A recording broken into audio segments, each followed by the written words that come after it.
Hi friends. நீங்கள் எந்த படம் வந்தாலும் ரிவ்யூ உங்களுக்கு லேட்டஸ்ட் இது கிடைக்கும். லேட்டஸ்ட் ரிவ்யூஸ் உங்களுக்கு கிடைக்கும். நீங்கள் வந்து சேனலில் வந்து பெல் ஐக்கான் டச் பண்ணிங்க, நோட்டிஃபிகேஷன் பண்ணிங்க. உங்களுக்கு வந்து அப்டேட்டில் உங்களுக்கு மூவிஸ் எல்லாம் எல்லா மூவிஸுமே உங்களுக்கு லேட்டஸ்ட் மூவிஸ் உங்களுக்கு ரிவ்யூஸ் வந்து நான் உங்களுக்கு சுட சுட தருவேன். இப்போ நம்ம பார்க்க போகிற படம் பேர் வந்து பார்த்திங்கன்னா போர் திங்ஸ். இந்த படம் வந்து பார்த்திங்கன்னா டைரக்ட் பண்ணது யோகா லித்திமோஸ். அதை ரிட்டர்ன் பண்ணது ரிட்டன் கிரெடிட் டோனி மெக்நமரா. அதில் நடித்தவங்க Emma Stone, Mark Ruffalo, Willem Dafoe, Ramy Youssef, Christopher Abbott and Jerrod Carmichael. இது வந்து 1992 நாவலாக எழுதின அலெக்சாண்டரோடது போர் திங்ஸு. இந்த கதை வந்து பார்த்திங்கன்னா பெல்லா பாக்ஸ்டர் அவங்க தான் எம்மா ஸ்டோன். அவங்க வந்து லண்டனில் வந்து அவங்களோட வாழ்க்கை பயணத்தை பற்றி வந்த படம் தான் இந்த போர் திங்ஸு. இந்த படம் வந்து பார்த்திங்கன்னா 7 கோல்டன் குளோப் அவார்டு வந்து நாமினி போய் அதில் 2 வின் ஆகிருக்கு. அதில் வந்து பெஸ்ட்டு ஆக்ட்ரஸ் ஒன்று, பெஸ்ட்டு மியூசிக்கல் காமெடின்ற நாமினேஷனில் வந்து இதில் best supporting actor, best motion picture, best director, original score. இந்த படத்தில் மியூசிக் வந்து பார்த்திங்கன்னா ரொம்ப சூப்பராக இருக்கும். ஒரு சிச்சுவேஷனுக்கு ஏற்ற மாதிரி ரொம்ப அந்த சீனை டிஸ்டர்ப் பண்ணுற மாதிரியான மியூசிக் ரொம்ப எக்ஸலண்ட்டான ஒரு கம்போசிஷனில் இருந்துச்சு. அப்புறம் பார்த்திங்கன்னா பெஸ்ட்டு சப்போர்ட்டிங் ஆக்டர் மார்க் ரஃபலோக்கு, அந்த அல்கா வந்தவருக்கு இந்த நாமினேஷனில் பெஸ்ட்டு ஆக்ட்ரஸ்க்கும் பெஸ்ட்டு மியூசிக்கல் காமெடி என்ற சப்போர்ட்டில் இந்த படம் 2 கோல்டன் குளோப் படம் வந்தது. இது வந்து 11 ஆஸ்கர் அவார்டுக்கு நாமினேஷன் பண்ணியிருக்காங்க.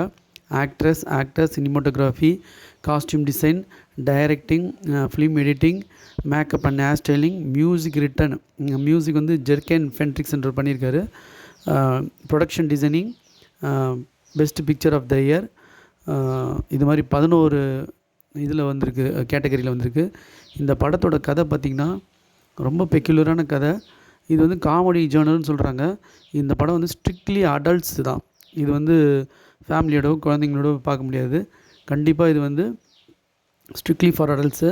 இது வந்து 80th வெனிஸ் இன்டர்நேஷ்னல் ஃபிலிம் ஃபெஸ்டிவல்லாம் செப்டம்பர் 1, 23 அன்றைக்கி இந்த படத்தை இது பண்ணியிருக்காங்க. இது மாதிரி நிறைய இடத்துல திரையிட்டு இது வந்து பெரிய வரவேற்பை பெற்றிருக்கு. இது பிரிட்டிஷ் ஃபிலிம் அகாடமி அவார்டாக இருக்கட்டும், இப்போ வரப்போகிற ஆஸ்கர் அவார்டில் வந்து இது போட்டியிட போகுது. 11 கேட்டகரியில் இது கூட ஓப்பன்ஹைமர் மோதுது. எப்படின்னு பார்க்கலாம். வழக்கமாக சொல்கிறது தான், கோல்டன் குளோப் அவார்டில் எது பெஸ்ட் பிக்சர் வாங்குதோ, பெஸ்ட் டைரக்ஷன் வாங்குதோ அதுதான் ஆஸ்கர்லேயும் வாங்குன்றது இது வரைக்கும் நடந்திருக்கிறது. சில டைம் மாறியும் இருக்குது. இந்த வாட்டி வந்து ஓப்பன்ஹைமரும் பெஸ்ட் டைரக்டர், பெஸ்ட்டு பிக்சரில் வந்திருக்கு. இந்த படத்துக்கு எப்படி இருக்குதுன்னு பார்ப்போம். இந்த படத்தோட கதை பார்த்திங்கன்னா, ஒரு டாக்டருக்கு அசிஸ்டன்ட் இருப்பார். அவங்க ஒய்ஃப் வந்து தற்செயலாக சூசைட் பண்ணிப்பாங்க. அப்போ அவங்க வயிற்றில் இருக்க கரு வந்து அவங்க ப்ரெக்னெண்ட்டாக இருப்பாங்க.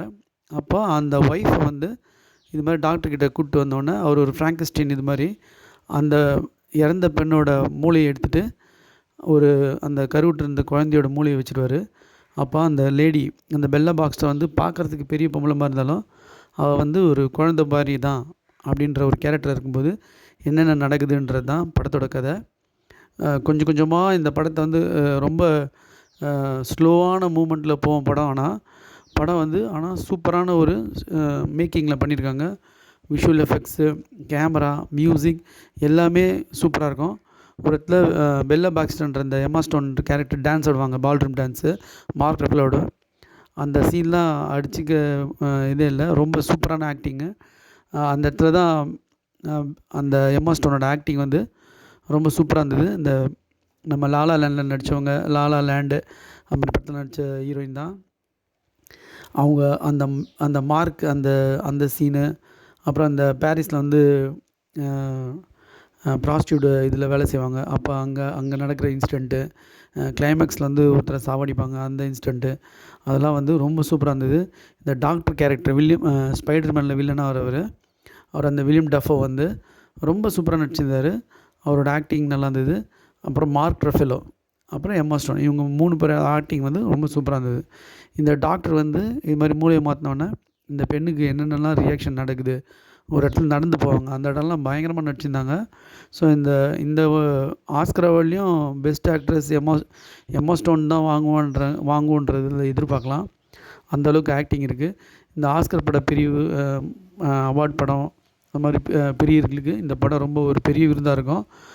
சினிமா ரசிகர்களுக்கு இது ஒரு பெரிய விருதாக இருக்கும். இது கண்டிப்பாக அடல்ட்ஸ் ஒன்லி படம் தான். ஸோ இதில் நிறைய ரொமான்ஸ் சீன்ஸ்லாம் இருக்குது. ஸோ அதனால் ஃபேமிலியோடு பார்க்கறத தவிர்த்துட்டு சினிமா பிரியர்கள் மட்டும் பார்த்தா இந்த படத்தை வந்து ரொம்ப ரசித்து பார்க்கலாம். இந்த படத்தில் வந்து அடுத்தது எடிட்டிங், காஸ்டியூம் டிசைன் அதெல்லாம் வந்து பார்த்திங்கன்னா ரொம்ப ரிமார்க்கபுளாக இருக்கும். அடுத்தது பார்த்திங்கன்னா டைரக்ஷன். இந்த கதையை வந்து ரொம்ப அழகாக அந்த புக்கில் இருக்க மாதிரியே எடுத்து ஒரு கரெக்டான வடிவத்தை கொடுத்துருக்காரு டைரக்டரு. அதுக்கு ஒரு ஹேட்ஸ் ஆஃப் சொல்லலாம். இந்த படத்தை வந்து ரொம்ப ஒரு சூப்பரான மேக்கிங் ஸ்டைலில் இந்த படத்தை பண்ணியிருக்காங்க. Thanks friends.